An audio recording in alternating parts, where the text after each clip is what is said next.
So after our last call, Manuel or Brandon, I forgot who sent it, but somebody sent a requirement of how the labels look like in your current system, and Shri already mentioned that the tokens that were necessary for supporting your use cases that we have already added. So with that, I have upgraded the Arizona system, and I have just I'm just trying to show how it will look like. So firstly, I'm coming from my home screen. I will start from here. So I have just started one collection protocol. So it comes at the top, irrespective of the alphabetical order. I chose this collection protocol. So all the users who typically use one or two or four collection protocols on daily basis, they can utilize this feature. Now I will click on add participant. I can input information whatever I want, and if I want, I can choose the birth date, and I can also put some gender. I can put any study. I can define a site. I can put one MRN. I will not be adding any comment for now. So if I click on add participant, it will create one 7-digit long unique identifier within the collection protocol. Now, as an example, I have configured this event. So if I click on collecting one visit, I will come here. I'm just putting one external event name,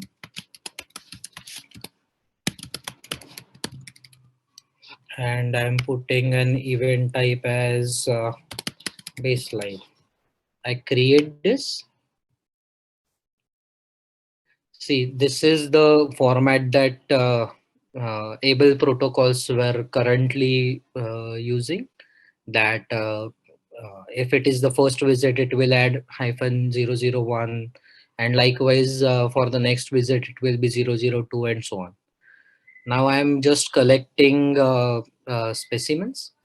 So for now, I'm not making multiple changes or multiple steps to avoid confusion, but I'm just collecting all the specimens at once.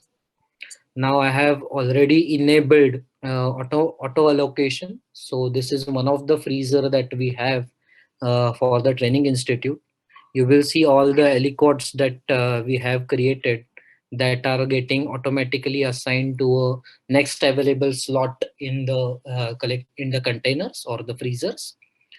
I will just click on submit. Now this is the end step that Saurav had shown earlier. This is just for demo purpose, but you can configure any type of fields or any type of sections within this to capture all the necessary data. I will click on submit.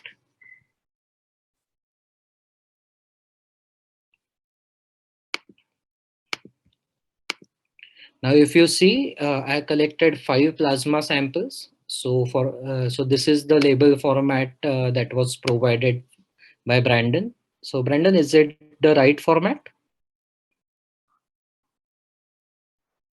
Almost. We have 3 numbers in the back, but I was actually going to provide more detailed specifications to Saurav because we're going to be trying to do things a little bit differently. So I'll send that to him this week. Okay, no problem. But for now, it will be placeholder. Yeah, it's close enough for now. Yep. Yeah. And going forward, let's say you process the second plasma aliquot into PBM Buffy code PBMC cellular. Then your aliquot label will look something like this. So whatever you have for the plasma specimen, it will have a .01 at the end. So this is how you wanted it for all your aliquots, right? Yeah, and that So should the be the first, same for the derivative too. Well, yeah, so for at least Mhm. for our aliquots, so we get the raw specimen in, which is the top one in the hierarchy in this image here, right? Mhm. And then we get, yeah, it's going to be a bit different than this for us. So basically, I think the labels that we're concerned with that we're storing are going to be the derivatives, Mhm. and those would look like the ones that say plasma, Mhm. just above. So it'd be like numbers dash numbers dash numbers, and then aliquots would be like if we had a plasma vial and somebody wanted a like a portion of that.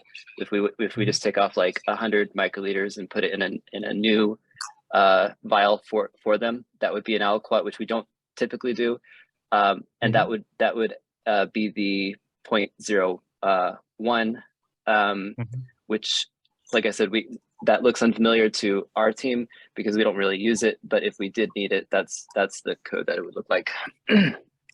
Okay. Okay.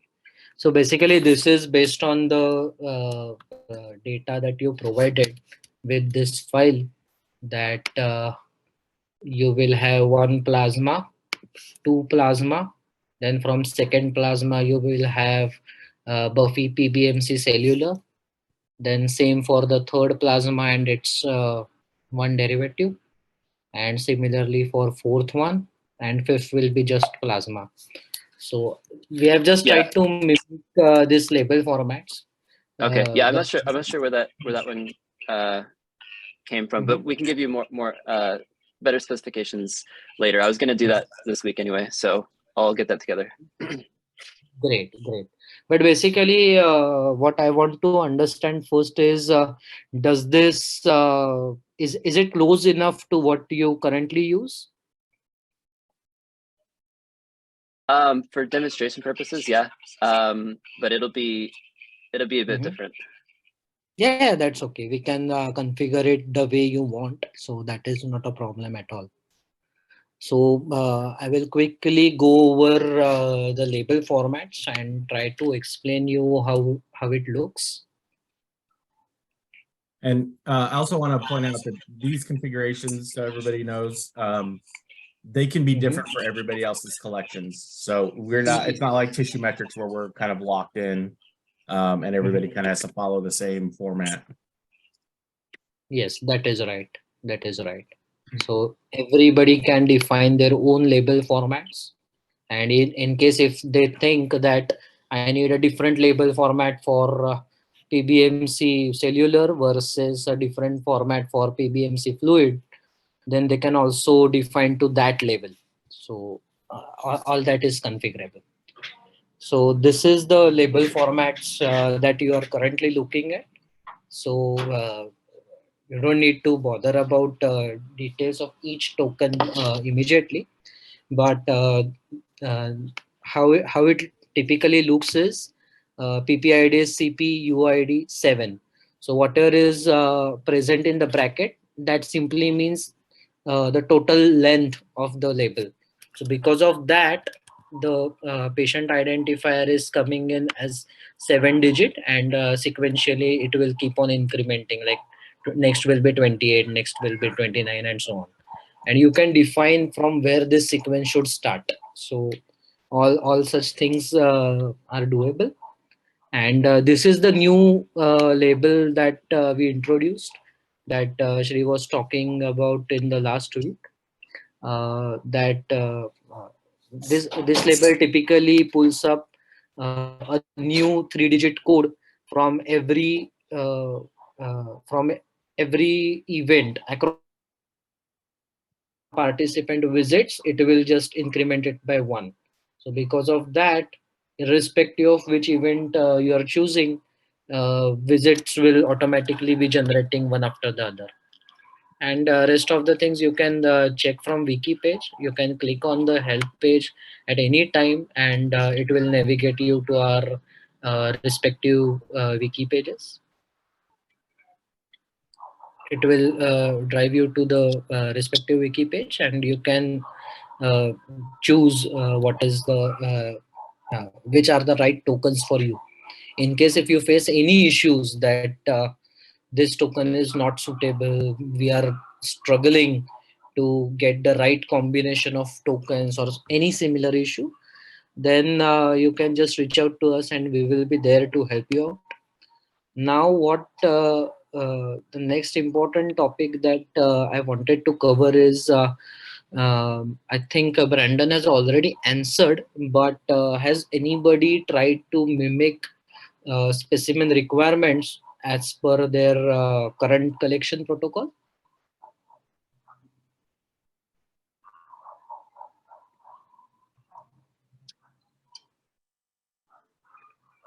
Or So is Mhm. yeah, we have for the gaps collection. That's the one that we're using to test. Mhm. And do you need any help, or did you face any challenges in configuring that specimen requirements?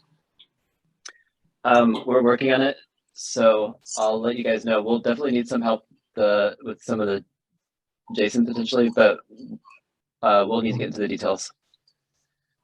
Okay, no problem. So that is fairly straightforward, but in case if you face any issues, just let us know and we'll Rowan, help you. Mhm. can you also talk about because we've talked about visits that are kind of scheduled or sample collections that are scheduled or following the format. Mhm. Can you also talk about entering visits and specimens that are not part of the format, or like being able to generate a visit and specimen collection that's like a generic collection? Yeah, sure. So basically, currently for this training protocol, you don't have a generic collection. So I will quickly configure one event for you, which won't have any any specific requirements. So there is no template, there is nothing. So I will just refresh this one.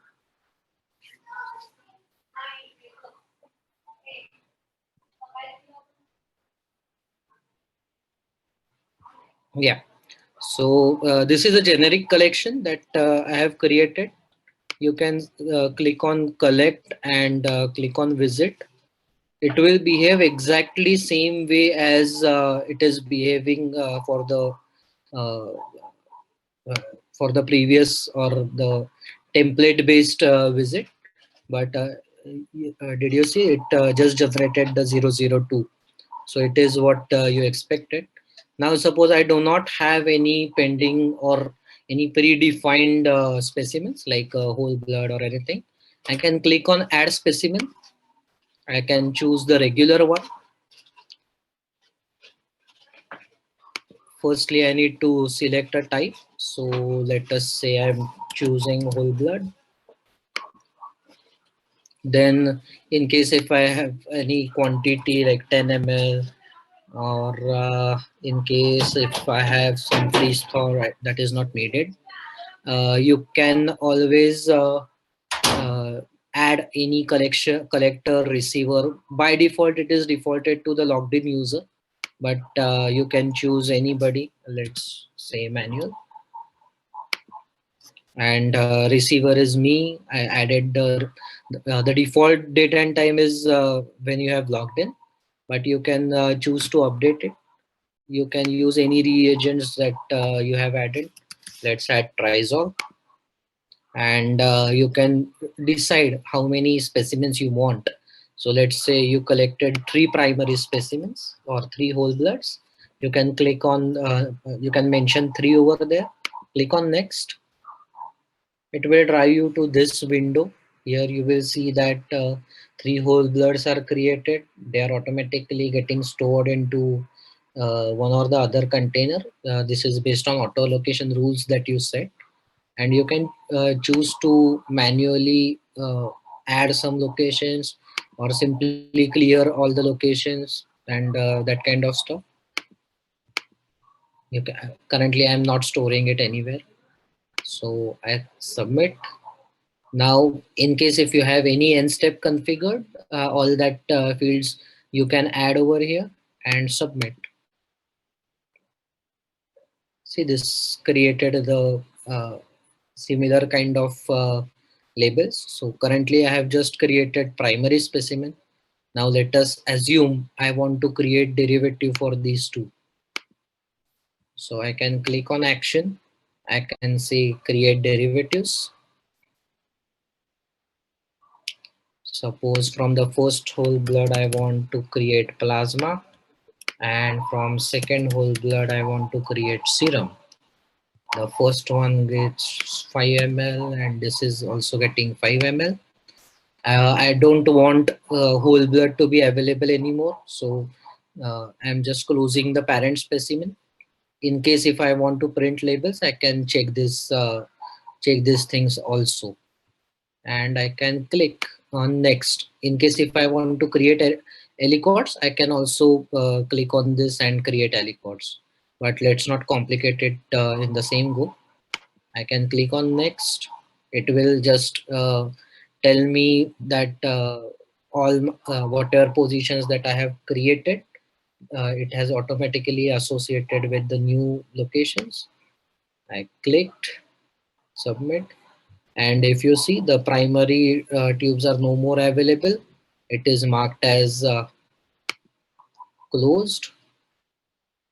It is marked as closed, and you already have derivatives that are stored. In case if you want to create aliquots of any derivative, you can select create aliquots. You can choose the count. Let's say I want to create 5 aliquots of 1 ml each, and I don't want to have derivative available now. I can click on next, submit, and see, it will create 5 aliquots for you.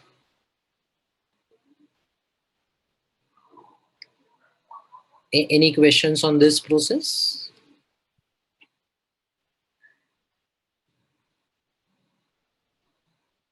So Manuel, what I would suggest is one of you can share your screen and try to do data entry. Others can see your screen and try to help you out.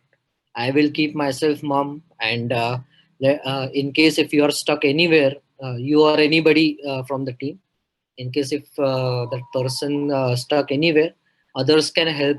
Uh, I mean, he can ask for help within the group. If it is still getting difficult, I can help you out. Will that work? Actually, could I interrupt for a moment and ask a question regarding what I'm seeing here on the screen? Yes. Most of the time, and Brandon, you understand how the process goes for us, that we'll have obviously like multiple tubes. I know the way we log them in from the way we saw before, that we'll have, tube 1 with 8 mils of blood, tube 2 with 8 mils of blood, tube 3 with 4 mils of blood. But it's not usually, or almost really not ever, or rarely going to be in this type of a format where we're deriving certain things from an individual blood tube, where we're going to end up pooling most of the blood into one thing and then making products out of the pooled samples instead of individual tubes. Yeah. How So is that? yeah, there's how is that there's going to multiple work, ways. or do we have really equivalent flows to handle either way we want to do it? There's two ways to do it. There's ways to pull them together, but what's going to be the easiest for us is just to treat identical samples as the same. And so if we get 3 EDTA at 8 ml each, then we can just treat that as 24, right? Because there's no reason to differentiate between them. So that's one option, but you can also pull stuff together if needed. Okay. Right, but most, the way I saw it though, I mean, we're tracking each individual tube with certain, right, lot numbers and volumes on the front side, right at the beginning of processing. Yeah, but if we pull them together, then I mean, if we have multiple lot numbers and they're all EDTA, for instance, and we're treating them the same, then that's the same as one big tube with Yes. multiple lot numbers. So we can do it both ways, whatever is going to be Okay. easiest. And we're gonna this is more for our team, and I guess everybody, treat this as like more just general how you can do different things in OpenSpecimen. We're going to be developing a specific process that we'll be training people on, so that we'll know exactly what to do in what situation. So we don't have to guess. It's good to know generally how to do different things, and it'll help us figure out what our process will look like. But just be aware of that while we're looking at this. Good, thanks. And I believe most groups are will be storing their original tubes. So like the whole blood and the serum in these examples will actually be the specimens that are stored, and then the derivatives and aliquots. Because I don't think a lot of groups create like whole blood aliquots and then treat those as aliquots. I think they get a blood tube and then they aliquot that out and then treat those aliquots as the collected samples. And the same thing with the plasmas, right? Yeah. And additionally, there is an option called as pooled specimen. So I don't want to complicate things in the initial stages, but I will just show you a quick demo how you can do that. So let us just assume that within your able protocol, you have around 3-4 different plasmas. So I can click on add specimen. I can select the pooled one. I need to have the comma separated values. So that is 5. Suppose I added these two. Both of them are with quantity 10 ml. I click on next. I select the type as plasma. Now the quantity becomes 20 ml. And I click on next. And I submit it. Editing a person. Oops, that event is closed. Sorry, I need to select another tube. But anyways, it will create a plasma tube. This was just closed because of previous activity, but otherwise it will create a plasma tube, something like this. It will call itself as pooled, and it will say from these two tubes, this label is pooled, and you can directly process for creating derivatives and aliquots from this tube, and you can disregard the previous two. Does that make sense? Mm-hmm. So I mean, that is your internal decision whether you want to increase the volume of the first tube itself, or you want to go ahead and create pooled specimens every time. But even if you create that, that is supported by the system. Okay.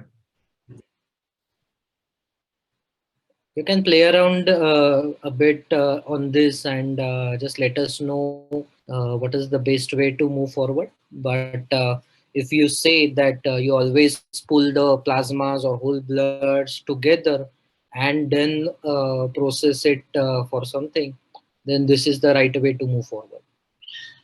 Yeah, I was saying that it kind of the opposite, that instead of taking whole blood and having like the original tube and then making aliquots of the original tube, and those are considered aliquots. Most people, I believe, are treating those as samples, separate samples, and then if they aliquot that further or derive something from those tubes, then those are considered aliquots and derivatives. Okay. Does that make sense? And just so everybody's clear, all of these different collections that we have are going to have to go in here and tinker with this and figure out what works best for them and how they want to set up their own collections. So I recommend that everybody familiarize themselves with the data entry and try to enter based on your workflow and see where the pinch points are and what needs to be configured and set up for us, because we're going to go live at the end of the month, beginning of April. And so if you guys want to be able to collect and follow your workflows without having a stopgap, then it would help to familiarize yourself with all the data entry aspects of OpenSpecimen. Right. And are we going to have full individual sign-ins where we can wander around the environment before the cutover date? Yeah, you already have that. I set that up a month ago when we first started the training. So everybody has access to this demo project, and you just go to the website, and I can send that out again. I'll send that out when I send the update for today, but you would just go to this site, and if you have an account, you would just select Arizona as the domain, and it'll take you to our web off page where you can enter your credentials for Arizona. Okay. And then it redirects you back to this page. So if anybody needs an account, I believe everybody on the call has an account, but if there are people who don't, feel free to email me and I can set up an account for you. And it'll be for this UA training collection, and then let me know if you belong to any of these existing account collections in Tissue Metrics, and I can set you up whenever we do the migration and everything. I'll have your account set up to your actual collection when we go live.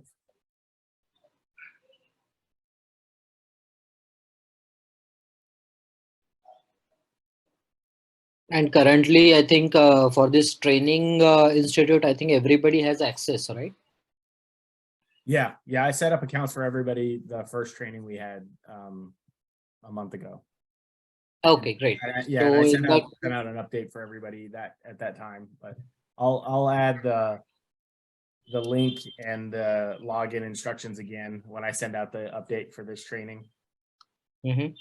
So if you choose this collection protocol, then you can also see the label formats that I have created, the events that are already set. You can choose and create your own events, and also explore how it is supposed to look like. But the key point of differentiation is, uh, rather than thinking something like this, that we don't really create some PBMC, 5 PBMCs. We only create 2. So the PBMC part is not there at all in the template.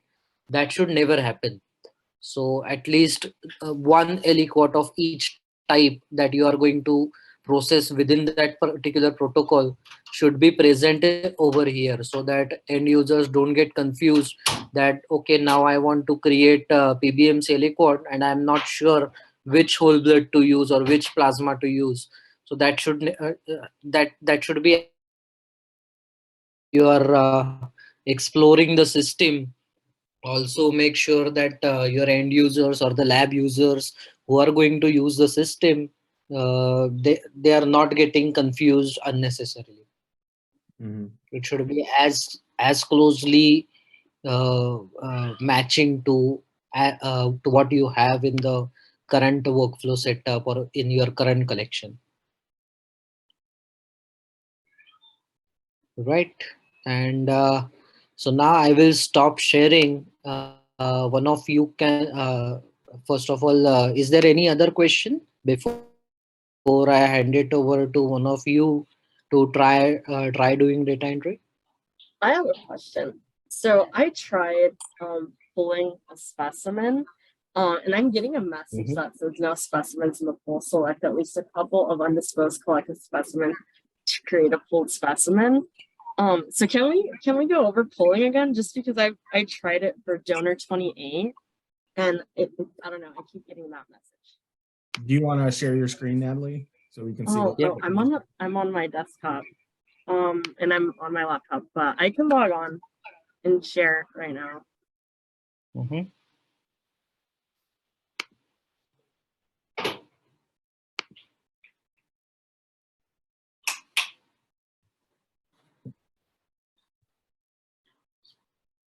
If you're talking about the pulled specimen error, then that is because we haven't configured that part in your system because it is some kind of JSON configurations that are running in the background that will close or unclose the parent specimens or contributing specimens. So it might be because of that, but it is always good good to see that on screen what you are doing and if there is any error.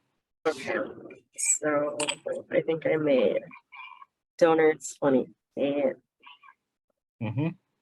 under there. So I don't know what I did. So I don't know if that's the same. Like then I keep getting. Oh, understood. You cancel this once. Okay. Open that first plasma. The first one. Yeah. Okay. Click on more Mm-hmm. and reopen, Okay. because in the previous action it was closed, and if the specimen is closed, no other activity is possible for that specimen. Okay. So because of that, it was giving errors. Now Okay. you have to do similar thing for the other primary specimen and then try to pull it. Okay. And then from here, do I have to click here? Is there an easier way to go back? Just click on top. There is a, yeah, just click this. Okay. Yeah. Okay.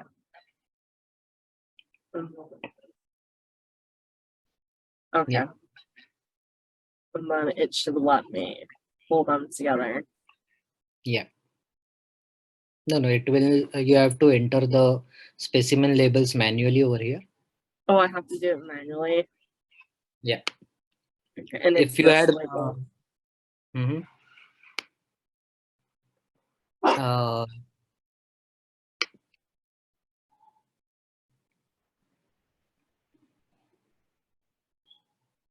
Do I have to do a comma like that? Yeah, Okay. that looks okay. First click on add.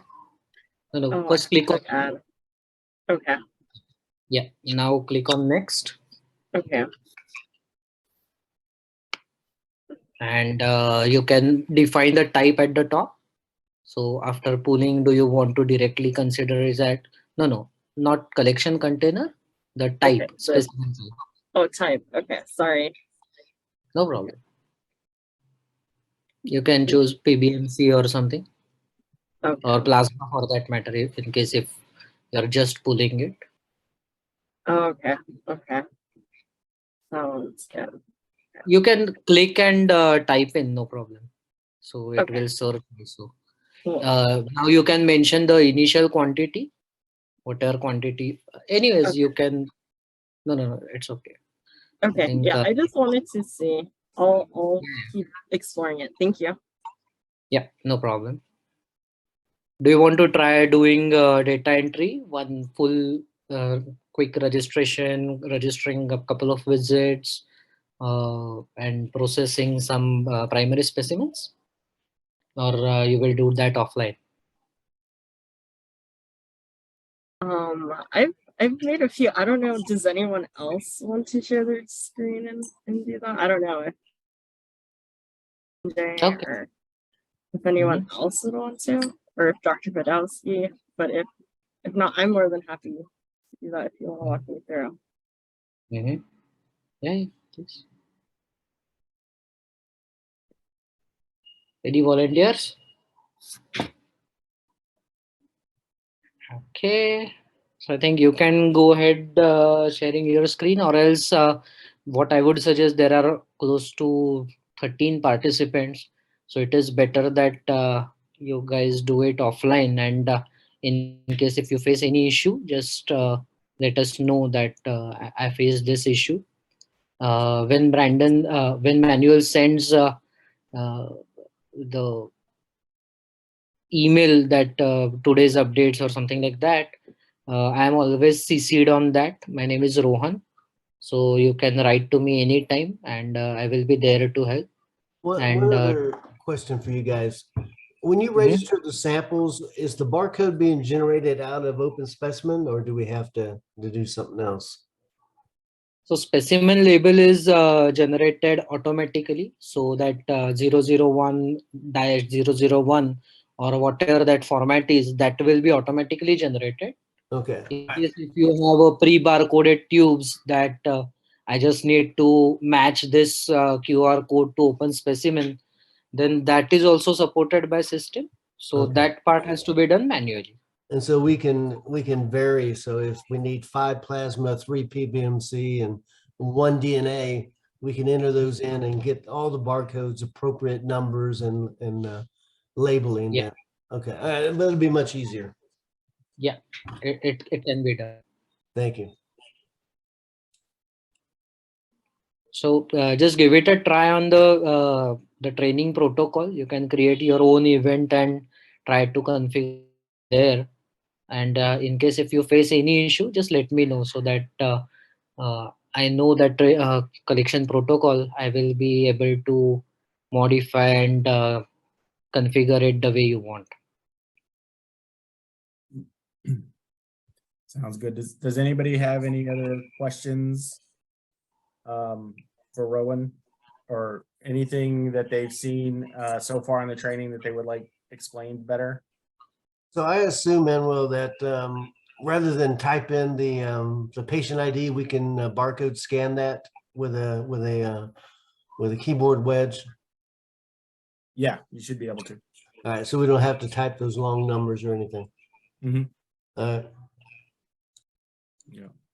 And I put a message in the chat for Herbert, ZM, and MJ. If you guys could email me or send me your net ID so I can create accounts for you. I don't think I have accounts for you yet.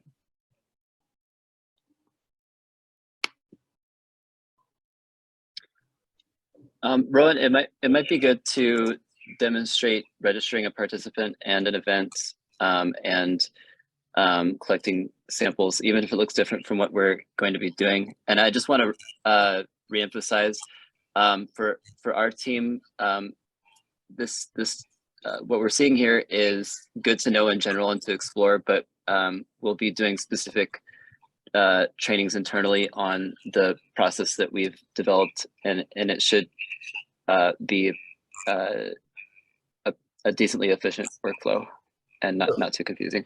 So Brandon, when samples are received and you scan them and generate the initial labels for the sample tubes, are you expecting to be able to generate storage labels in the lab, or they have to come back to receiving to generate those? So once we've aliquoted the samples and we're ready to store, getting the storage locations for the freezer, is that what you're asking? Right. Well, I want to know where the labels come from, because the processing labels are different than the final storage labels, let alone where they're going. So will we generate those in the lab, or do they have to leave the lab and come back and say, hey, I've got 5 plasma to store and 3 PBMC? Are we going to just generate a whole bunch at the beginning and just keep them with the sample? Yeah, so we'll end up generating, just like we do now, we'll be generating a bunch at the beginning. And then my plan for storage is, and we'll need to test this process out to work out the kinks, is having OpenSpecimen available near the freezers so we can just reference that when we're storing them. Right. That way there isn't any paperwork involved. But the labels that we generate in the beginning, just like we do now, would be the final labels. All right, so that's what I was wondering, whether or not we would try to be more exact, or we're just going to overestimate and then go from there. So like we are. Yeah, because the only way to do it otherwise would be, like you said, either to go into the other room and then ask for those and then come back, and that would end up being a lot of extra steps. The other option would be to have like printers in the lab, but again, it's it also makes things difficult when you're aliquoting, having things that are not labeled beforehand. So, or relabeling and stuff. So it's easier that way. It's a little bit more wasteful, but it's like labels don't cost so much that it's going to be preventative. Overestimate, and if we had, we could. Okay, all right. Yeah. All right, and related to the pre-printing part, so I just want to understand that process also. But I think that is for some other time when Brandon sends us the in detail requirements for able protocols. So then we can initiate that discussion too. Yeah, I think it'll be clear once I send the specifications. Yeah, that will be better. And last week I sent examples of the configuration, the label configurations for skin and the DBC, the ComPhoenix collections. I sent the configurations and the label examples. Yeah, and basically when I saw, let me share my screen again. Let us check that part once more.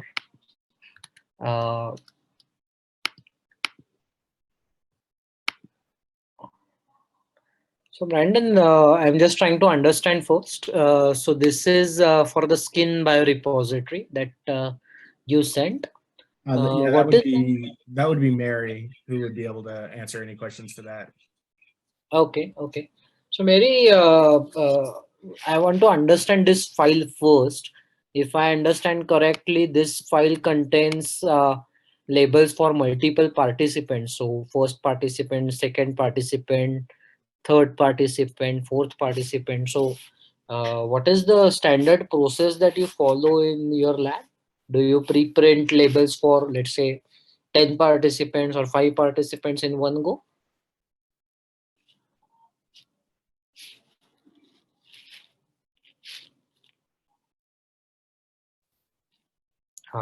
Mary? Oh, she says in the chat that you can't hear her, but she pre-prints labels. Oh, okay. She pre-prints labels. Okay. And this example that I sent, I just grabbed a bunch of them and sent it because I wanted you to see how the full page prints out for her format. But I think they probably do. I don't know if they do multiple participants at a time or if they just print as they go for each participant. But basically, this is the same format that I just showed. Instead of 7-digit participant ID, you can set it to 5-digit, and rest of the things are pretty similar. So yeah, this and format this one would be the tissue metrics ID, and then their study identifier, the SAZT number, and then the date of collection and the time. But this essay, what this number is again? That's their external study ID. Okay. So external study ID, that is fine. And currently, how they are printing these labels? Is it some other system that they're using? How is it? It's just those are generated as a PDF in tissue metrics, and then she can just print them off on a regular printer with label sheets. And she says that they print mostly as they go sometimes, but they have multiple participants sometimes, and that the date and time aren't necessary on the label. So I think the crucial information for her label is the tissue metrics ID and the external study ID. And then the other group outside of all the able collections that is actually doing their own labels is the DBC biorepository, and that's ComPhoenix. That's the other sheet I sent you. Yeah. Let me open that also. Yeah. So this is DBC biorepository. Only question, it is also on similar lines that that you have apart from that first 2 letters. So you can just put whatever letters you want before the tokens, and you will be able to generate this too. The only question is why it starts from .02. and not 01? That was just what I grabbed. Because once again, I just grabbed a bunch of them so I could show you could see how many labels, rows, and columns they had on their label sheet. Because the other screenshots I sent you were the configuration screenshots from Tissue Metrics. So you could see what data values were being used to generate the labels and what the measurements were for the labels and the criteria for all that. Correct. And what are these two date and times? Is it collected date, collection date, and receive date? Let me look real quick. Because I think majority of them have some difference in minutes. So I'm assuming it is just collection date and time versus receive date and time. Yeah, it's a collection date and a prep date. Prep date is when it was received in lab. I think it's when it was prepped. Yeah. So the collection date was when they received it. And then I think the prep date is when it was aliquoted. Okay. So basically, we can check this part, but I'm just trying to understand if you are pre-printing labels. How do you know already when this specimen is received and So when it is? I think the Phoenix group that this biorepository belongs to, I believe they do the labels as they get them. Yeah. Okay. So, yeah. So all of these collections are different. They're managed by different people. The only group that's managing multiple collections and has more of a standardized collection protocol is all the ABLE collections with Brandon and Dr. Harris and Dr. Badowski. Yeah. Can I say something real quick?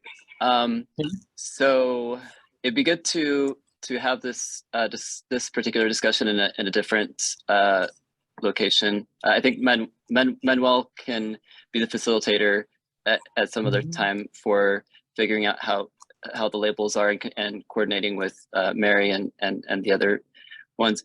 But we ended up inviting a bunch of people who have not seen OpenSpecimen before, so I was expecting a more general introduction. So it might be good to start from scratch and go through a process of like registering a participant, events, and specimens, just to get a general idea of the basic workflow. Okay, that sounds like a good idea. I will start from the home screen.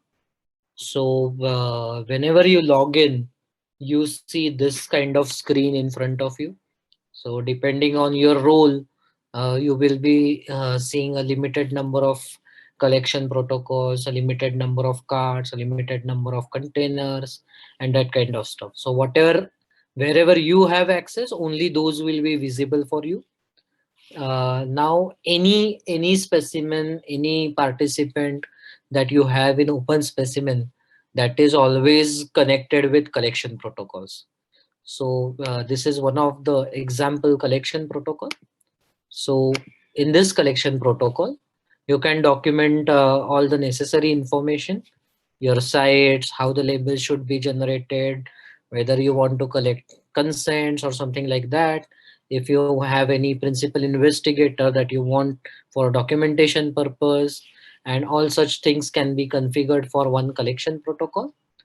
Now, whenever any participant visits the hospital or collection site, that is when the participant is registered first. So I will quickly go on this page. This is called as participant list view. So you will be able to see medical record numbers and collection specific protocol ID and the registration date when that participant was registered on this screen. And this is configurable. So whatever type of information you want to see over here, that is visible, that is available for you to configure. Now, if I click on add participant, it will automatically generate a unique identifier for this participant that is specific within the collection protocol. But in case if you have any external subject identifier, then you can add that. So I'm just putting some random number there. And if you have any last name, birth date, gender, all such information you can add.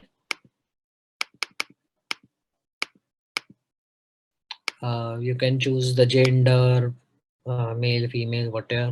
You can define the study. And in case if you have any specific site, then you will be able to add that site. You need to mention some MRN. So usually that is unique for one participant. You can also use SSN or any similar kind of unique identifier over here to register a participant. In case if I want to know or add some comments like this participant has volunteered to donate specimens for 4 collections, and please call him in coordination with XYZ individual. So you can document any kind of such comment, click on add, and your participant will be registered. Now if you go back a bit, you will see that 003, oops, this one, this participant is added, the registration date is what we entered, and the MRN is also visible over here. In case if uh, you are a user and you want to see what site the MRN is, you can also put that as a additional column. But let's go back to this participant. Now suppose I have some pre-configured information that this patient is going to give me 2-3 specific what you can say 2 to 3 specific specimens, then you can configure them as event. So any visit or any visit of anytime the participant visits a collection center, then that should be considered as a visit, and that is always associated with one of the events. So what you see over here, the collection, able, baseline, all of them are called as events. So these events are nothing but the time points in real life. So you can have baseline, 1 year follow-up, 2 year follow-up, pre-surgery, post-surgery, based on your study, what you are performing. Now suppose I'm just taking one random example. I go over here, collected a visit. I can say any status, but by default it is saying complete. So you can choose that status is visit date, what site the patient visited. If you have any external visit name, let's say you are integrating that with Open Clinica or Redcap or any similar product, then you can also add that name over here, something like this. You can add any comment. Uh,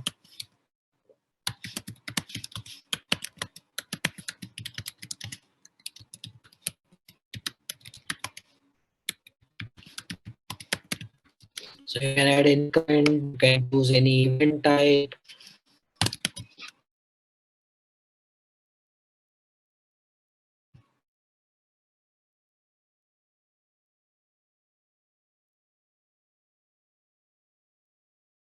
And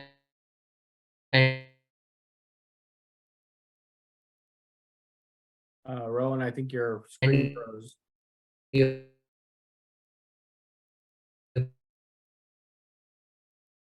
can create, or you can directly proceed to collection, and you can directly move to collecting. It will take a minute to register. Oh, do you see a specimen collection page? Yeah, we can see you now. You were cutting in and out, Oh. but I think you came back. Okay. It might be just drop in connectivity. So now you can collect the specimens. Now this screen is also configurable in case if you want to only collect the primary specimen. You don't want to see the derivatives, aliquots. all such things are configurable. So that depends on how you work in the system. So typically for the labs or biobanks where you don't really receive the whole blood, but you already received the processed specimens. So in such cases, you can have all of them together, but otherwise you can also selectively collect the primary specimen, barring derivatives and aliquots. So whatever aliquots that are getting created, currently they are getting stored. In case if you want to change the location, in case if you want to also store primary specimen, all such things can be done. You can choose manual allocation and enter the values over here, something like that. Rowan, I had a quick Mhm. question. Mhm. So Yes. I had a question that'll help me configure things.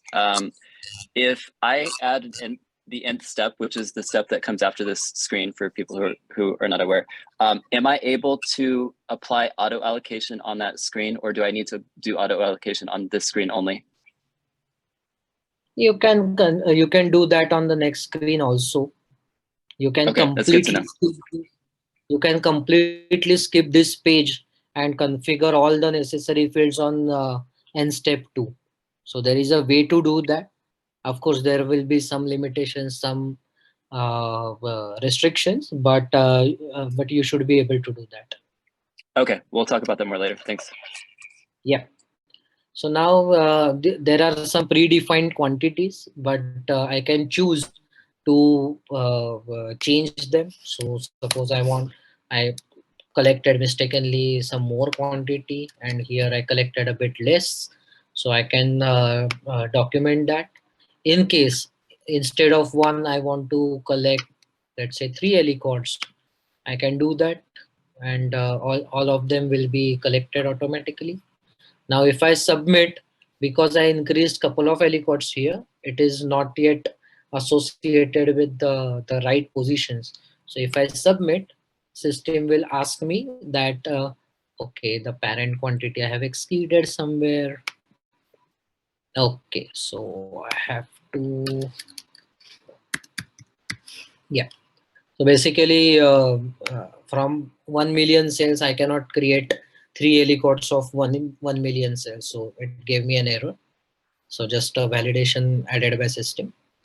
Now I submit. It will ask me that the 2 aliquots are additionally added. Do you want to rerun the container auto allocation? I will say yes. Now before I run, just note that the positions are F7 and F6 for the next F7 for the next aliquot. So I now rerun. Now, if you see that the last aliquot is moved to F9, and these 2 aliquots also got one place. So this is how the auto allocation works. So in case if you have any specific limitations that can also be, or restrictions that can also be applied to containers, so that plasma will go into one box, serum will go into another, PBMC will go into another, something like that. So all such things are configurable, and when you submit, it will drive you to end step. So whatever data you add over here, you will be able to put that values, any comments, or whatever things you want to enter and submit, and your visit is done. So you can see all your derivatives, aliquots, and their locations where they are stored. So all such information is available now, and all the screens that you just saw, majority of them are configurable. So whatever fields you want to see on them, whatever restrictions you want to add over there, all of them, they are configurable. So that depends on your requirements, how you want to set that up. Rowan, can you add an unplanned specimen that takes into account Mary's question about tissue?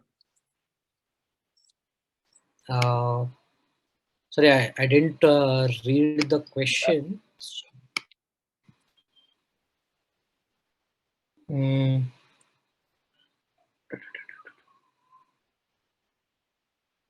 Pathologist. Can we look at a tissue collection using pathology status and location of the study? Okay, you can. Currently, I'm not sure if that is configured.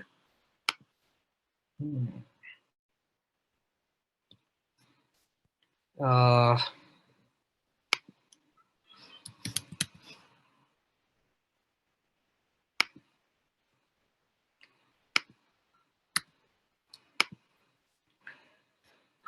So the fields that are related to pathological status and all, they are configurable. They are not present currently in this configuration, but they are available. You can have them as a drop down, and you can choose that over here.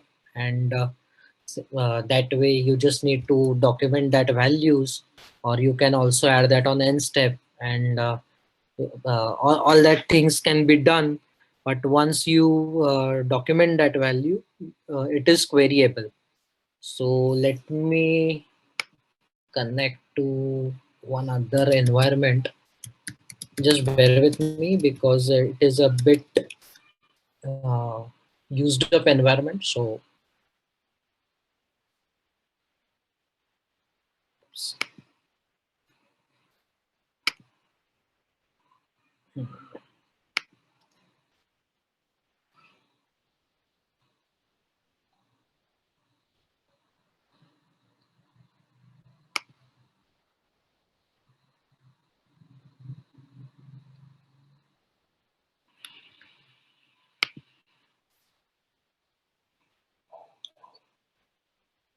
so if you see, these are some other default configurations in OpenSpecimen. Okay, that is not also visible over here. That is defaulted. But if you see, there is something called as pathology status, that is non-malignant. I have it up right now. I can share it real quick. Sorry. I have it right now. I can share a screen real quick and show it. Yeah, sure, please. Yep. Okay. Yeah. So this is the specimen details for a new specimen that was added, and you can see here's some of the fields that we can add for pathology status, anatomic site, and laterality.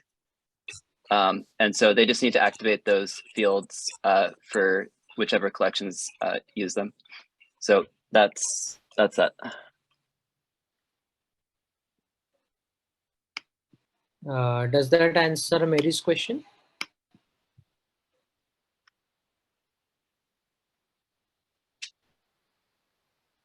Because I think her question was a bit more wider, that how they can see these specimens or how they can filter these specimens, right, Mary? Or you just wanted to see it for data entry? I think she just wanted to see it for data entry. Okay, then that is what Brandon showed.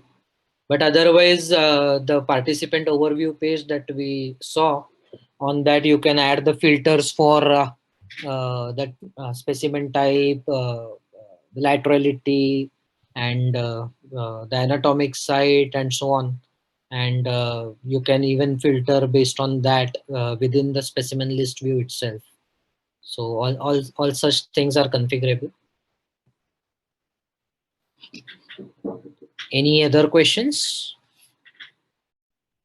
First of all, Brandon, is this what you wanted to cover when you say a general overview for the first time visitors?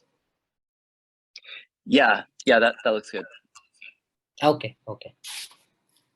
All right.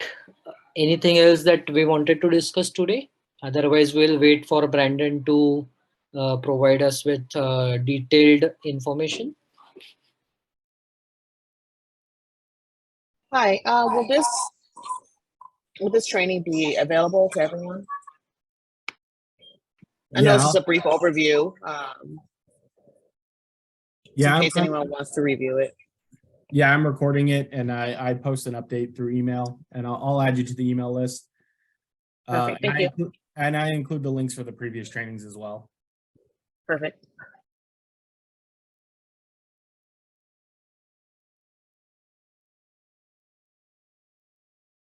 Any other questions?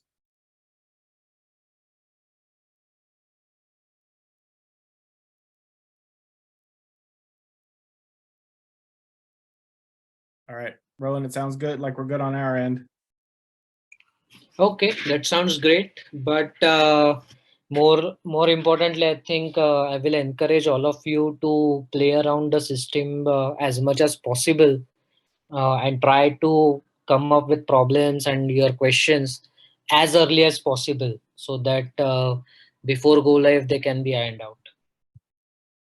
Yeah, because everybody will need to know how to configure their collection and what kind of fields they want to see when they're entering different types of samples.